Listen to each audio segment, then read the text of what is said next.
దానివల్లనే ఇవాళ రిజర్వేషన్ అమలు కావాలని 42% అనౌన్స్ చేసిన లెక్క ప్రకారమే ఇక్కడ ఉన్నటువంటి ఆనాడు పిసిసి అధ్యక్షుడిగా రేవంత్ రెడ్డి గారు ముఖ్యమంత్రి కావడంతో 150 కోట్లు శాంక్షన్ చేశాడు. క్యాబినెట్లో నిర్ణయం తీసుకున్నాడు. ఆ తర్వాత అసెంబ్లీలో కూడా తీర్మానం పెడితే దానికి ప్రభుత్వం ఎలాంటి పట్టించుకుంటలేదు కేంద్రమని గవర్నర్ గారికి ఆర్డినెన్స్ తీసి లెటర్ పెట్టారు. నా ఉద్దేశంలో అది ఇంప్లిమెంట్ జరిగింది. ఇక్కడ మొట్టమొదటి యావత్ భారతదేశంలో కులంగన జరిగి రిజర్వేషన్ జరగడం వల్లనే ఇవాళ లోకల్ బాడీలలో మహిళలు బీసీలు అందరికీ కూడా అవకాశాలు వచ్చాయి. దానికి 56% సర్వేలు తేలిపోయింది. కనుక ఇవాళ మా ప్రధానమంత్రిని కోరుతున్నాం, ఏకైక రాష్ట్రం కులగన జరిపింది, దాని ప్రకారంగా నువ్వు కులగన జరపాలంటే నువ్వు తీసినటువంటి ఏదైతే కేంద్ర ప్రభుత్వం ఏదైతే హోమ్ మినిస్ట్రీ ఇచ్చిన దాంట్లో 33 అంశాలు ఉన్నాయి. అందులో ఒక అంశం ఏమున్నదని తెలుసా? ఇంటి పెద్దవాడు ఎవరు, ఎస్సీ అయితే ఎస్సీ, ఎస్టీ అయితే ఎస్సీ, వాళ్ళ కులగన జరపాలన్నాడు. కానీ ఓబీసీ పేరు పెట్టలేదు.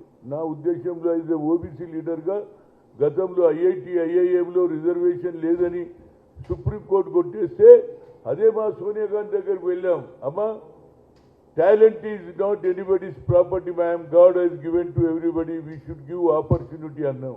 ఏం చేయాలన్నది ఏం లేదమ్మా, మాకు సుప్రీంకోర్టు మాకు అన్యాయం జరిగిపోయింది, ఆల్టర్నేటివ్ పార్లమెంట్ అంటే ఏం చేయాలంటే ప్రధానమంత్రికి చెప్పాను, మన్మోహన్ సింగ్ చెప్తే బిల్లు పెట్టడం అయింది, పాస్ అయింది. ఇవాళ మా పిల్లలు 1,30,000 జీతాలు సంపాదిస్తున్నారు. All India institute of medical డాక్టర్లు అవుతున్నారు. ప్రధానమంత్రి నువ్వు ఒక ఓబీసీ అనుకో, మేము సంతోషపడ్డాం. ఇప్పటికి 3 సార్లు అయినా ప్రధానమంత్రి. కానీ ఇవాళ ఒక కొత్త ఆలోచన వచ్చింది. ఎన్నిసార్లు అడిగిన నువ్వు చేయలే. కానీ ఇది ఏదైతే 200 సంవత్సరాల క్రితం ఆయన పుట్టిన తర్వాత ఆయన ఆలోచనను ఏది 200 సంవత్సరాలు 2 ఏళ్ల లోపల ఆయన ఆలోచనను నేను ఇంప్లిమెంట్ చేస్తా అంటున్నావు. మంచిదే, కమిటీ వేసినావు. ఇవాళ నా ఉద్దేశంలో ఫస్ట్ పాయింట్ ఆయన సోషల్ జస్టిస్ అన్నాడు. మరి సోషల్ జస్టిస్లో మేము ఉన్నామా లేదా?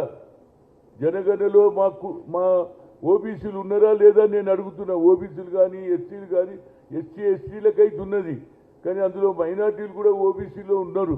కనుక వాళ్ళకు అన్యాయం జరుగుతుంది. నీదేదైతే కమిటీలో ఉన్నదో తప్పనిసరిగా మా కులగన కూడా జరగకపోతే నిజమైన వారసుడు నువ్వు కావాలని, జ్యోతిరావు వారసుడుగా కావాలని నీకు ఆలోచన వచ్చింది. దానికంటే ముందు రాహుల్ గాంధీకి ఆలోచన వచ్చింది.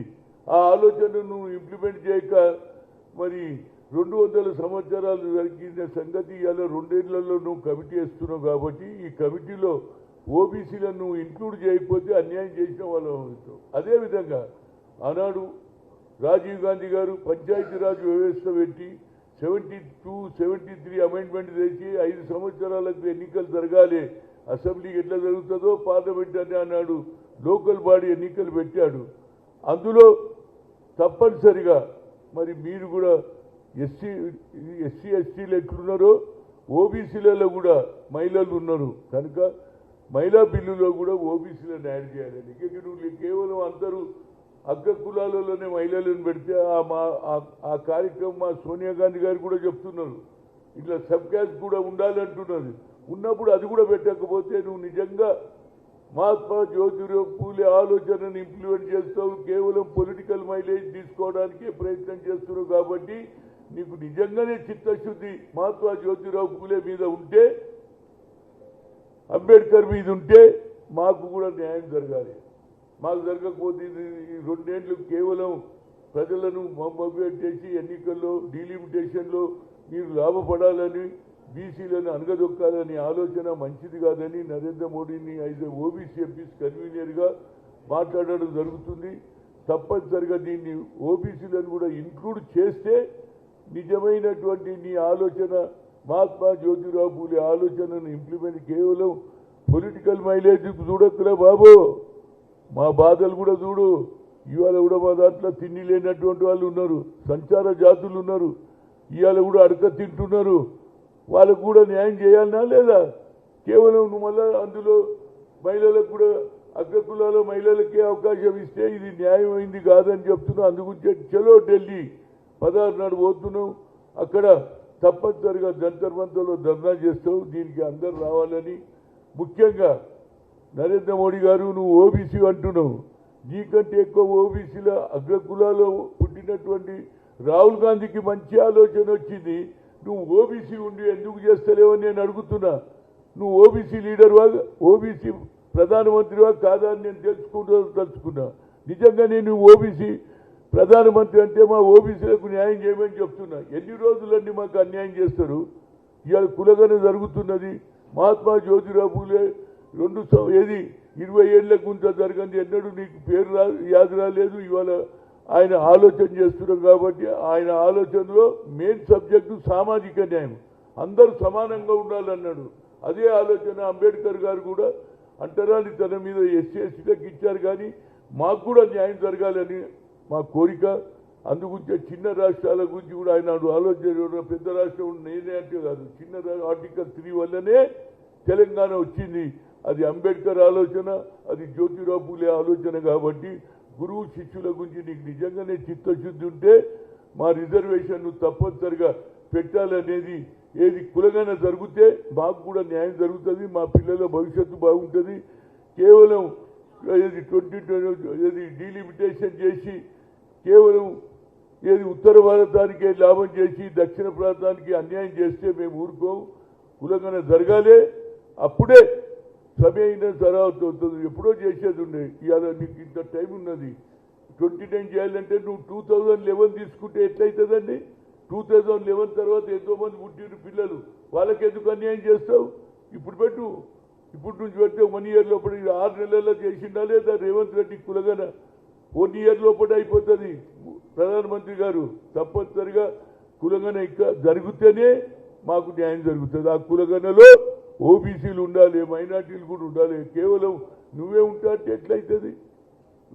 ఎస్సీలకు పెట్టిన అది వాళ్ళ అది అంటరాని తన మీద వాళ్ళది పర్మనెంట్ అనుకో. దాని బట్టి మాది ఎందుకు పెట్టారు?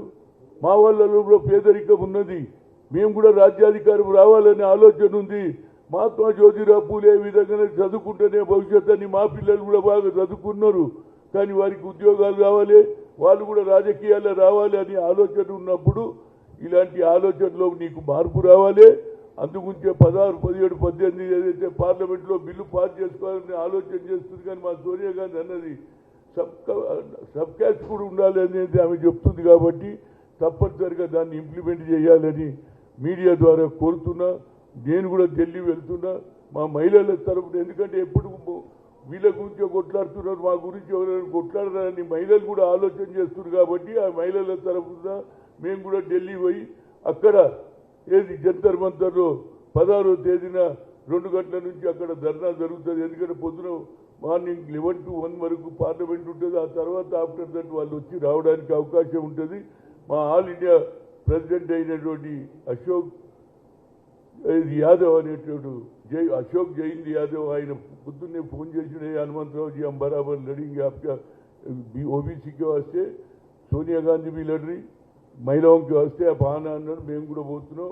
దయచేసి అందరు చలో ఢిల్లీ రావాలి, మన హక్కుల గురించి పోరాడాలి. ఎప్పుడు అన్యాయం జరిగినా హక్కుల గురించి పోరాడే అధికారం ఎవరిచ్చిందంటే అది బాబాసాహెబ్ అంబేద్కర్ ఇచ్చింది. కాబట్టి ఆయన ఆలోచనలు తప్పనిసరిగా ఆయన గురువు అయినటువంటి ఆలోచన సమానత్వం కావాలనే చదువుకుంటేనే భవిష్యత్తు అన్నాడు. కాబట్టి ఆ చదువుకున్నావు కాబట్టి బ్యారిస్టర్ ఈ రాజ్యాంగం రాసినావు.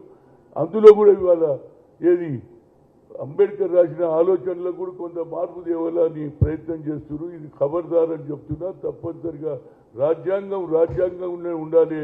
బడుగు బలైన వర్గాలకు న్యాయం జరగాలని కోరుతూ తప్పనిసరిగా ఏది రిజర్వేషన్ లో ముఖ్యంగా కులగన ఓబీసీలకు కూడా పెట్టాలనేది అయితే ఓబీసీ ఎంపీస్ కన్వీనర్గా నా బాధ్యత ఉన్నది. నేను కూడా ఢిల్లీకి వెళ్తున్నా. అందరినీ కూడా రమ్మని కోరుతున్నా. Thank you.